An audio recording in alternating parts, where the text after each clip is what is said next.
So I use the iPad Pro. This is the 12.9-inch silver, and I use the second generation Apple Pencil. You'll also need sticker paper. I'm using the onlinelabels.com sticker paper. This is the OL177WX standard white matte.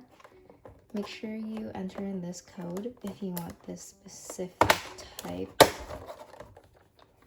This one is the full blank sheet standard white matte.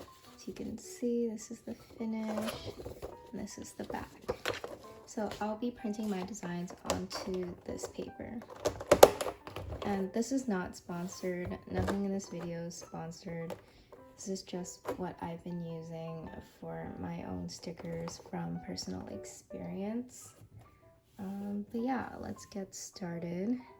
So as you can see, I already did a few designs off camera, but what I did was group the liner and color layers together so it makes it easier for me to navigate.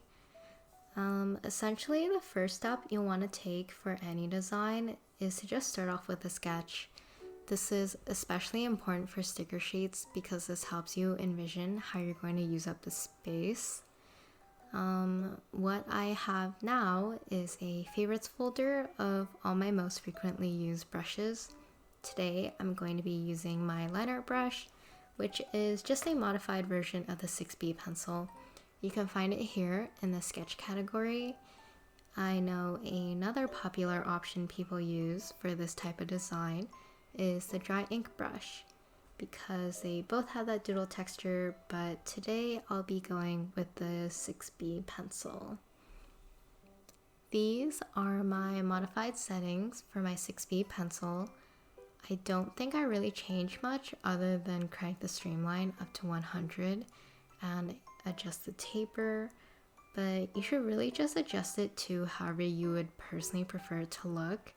I know there are a lot of helpful tutorials on YouTube that go over all the different settings. Here is a quick swatch of the modified 6B pencil in comparison to an unmodified dry ink brush.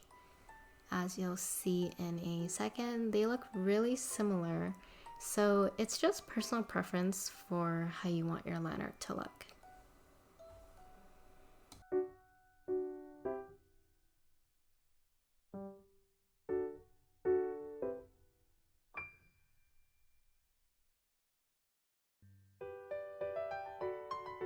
So now that I'm done with my line art layer, I'm just going to reference it so I can color drop onto a whole separate layer.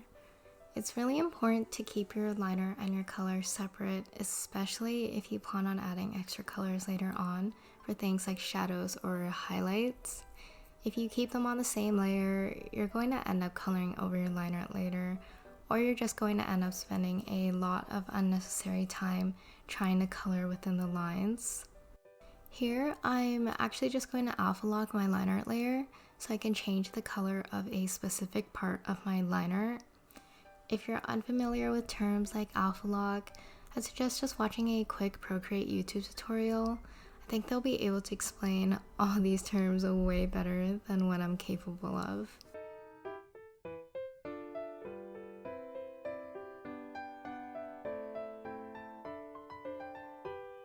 Lastly, what I'm going to do is just alpha lock my color layer as well so I can easily add some simple shadows like I'm doing right now.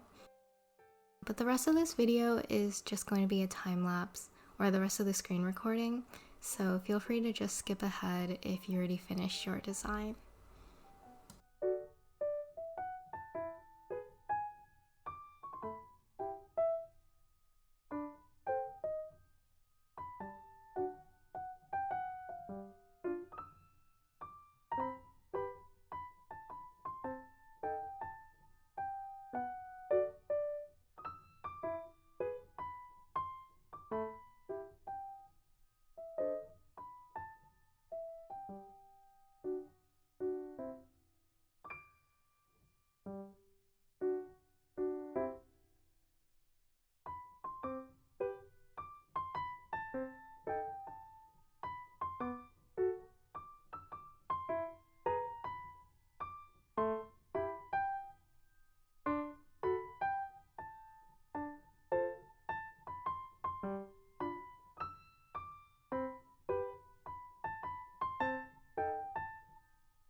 After I finish with my designs, I exported the stickers and the backing as separate files, then imported them into my Silhouette Studio program. I will be going into specifics in this video just because I feel like I have very minimal and basic knowledge of this program to begin with. Also, there are a lot of helpful videos out there that go through every single step and every single feature, so I would definitely recommend checking those out. But feel free to slow down my video if you want to see how I personally do it. I feel like it's probably more complicated than other methods out there anyway. Here's just a time lapse of how I set up my sticker sheets.